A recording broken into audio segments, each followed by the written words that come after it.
All right, let's just dive right into this explainer. Today, we're tackling a universal pain point. You know, that quiet disappointment, that subtle withdrawal that slowly just kind of corrodes partnerships over time.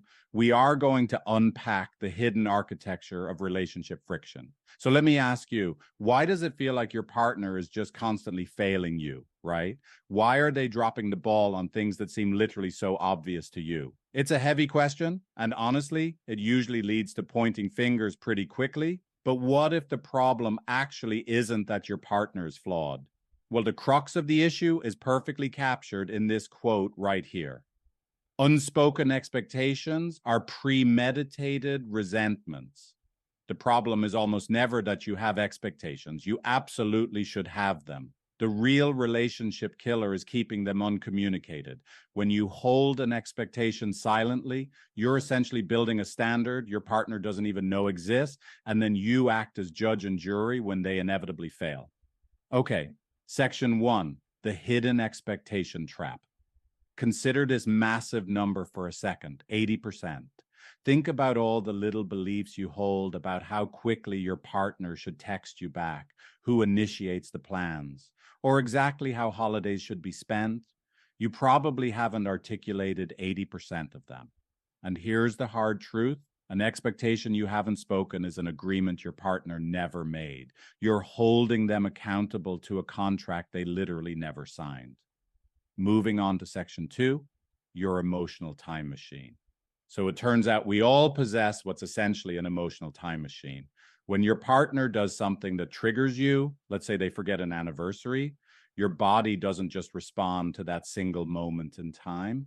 Your nervous system collapses the past and the present together. Bam, it responds to every single time you ever felt overlooked, stretching all the way back to your childhood. Your current relationship demands are often just echoes of past emotional intensity. So, where do these echoes actually come from? Well, our expectations are incredibly layered. We unconsciously inherit them from what we saw modeled or desperately wished we had seen in our family of origin. We get them from cultural messaging that tells us love should be effortless, from the baggage of our past relationships, and at the very core of it all, our deep attachment wounds. Let's look at how these deep attachment wounds actually play out in real life. On one side, we've got the relentless lover.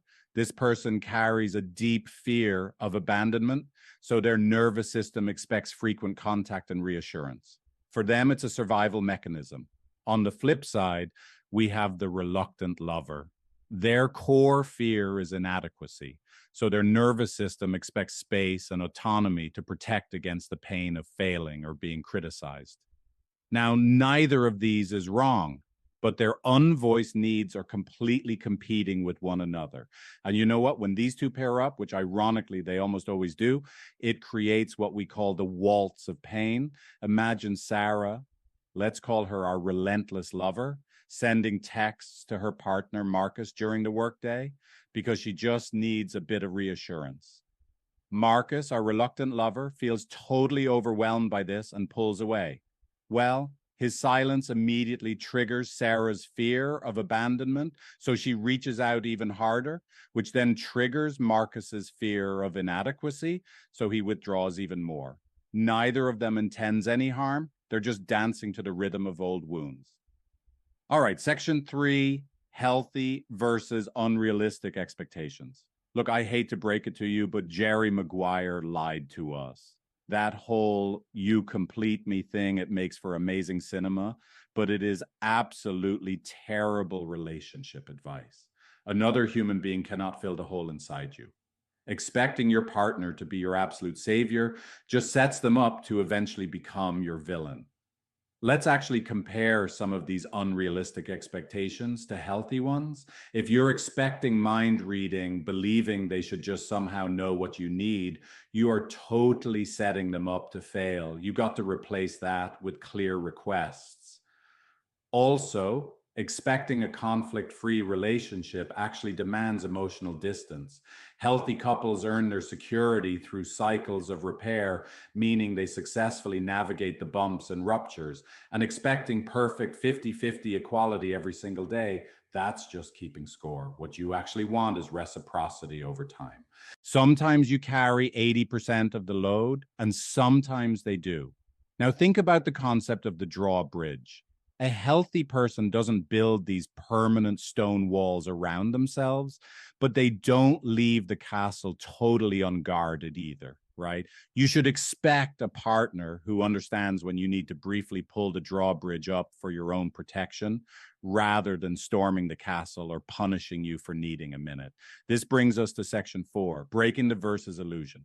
We really have to break this versus illusion. It's that toxic belief that the problem is your partner. You know, if they would just change, we'd be totally fine.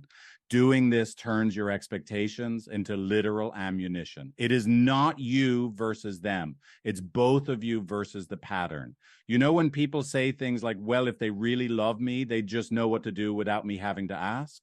What they are really saying is this: I would rather be disappointed than vulnerable. The fantasy of mind reading is honestly just an emotional shield because it requires immense bravery to be seen in your wanting, to clearly state what you need. It is so much easier to stay quiet, get disappointed, and play the victim. To actually fight this pattern, you need what's called empathy cube. This means holding 3 things in your mind at the exact same time. First, compassion for yourself, because your needs are absolutely valid. Second, compassion for your partner who is acting from their own unhealed wounds. And third, compassion for the tragic system you both just keep getting tangled up in. When you can hold all 3 of those, your expectations become a bridge instead of a bat. Okay, section 5, how to align expectations. So here's the game plan. Step 1, name the expectation without blame. Try something like, I need a text when you'll be late. Simple.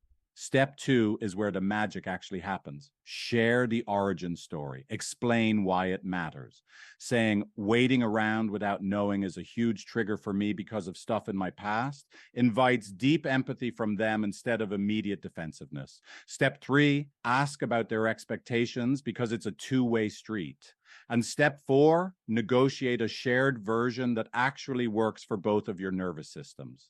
Now, while you're negotiating this, you absolutely have to clarify the difference between preferences and deal breakers. A preference is something you'd really like. Maybe it's surprise date nights, but you can survive without it. A deal breaker is a fundamental boundary.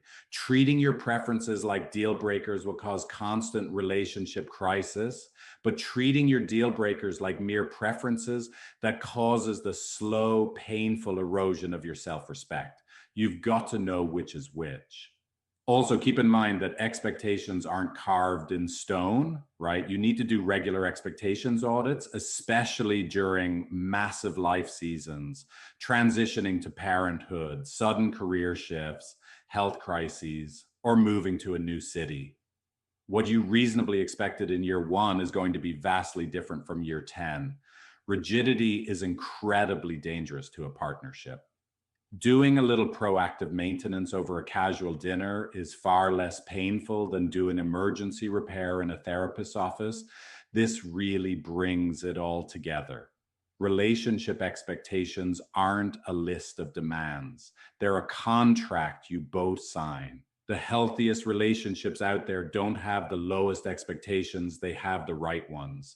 They expect effort, honest communication, and mutual repair.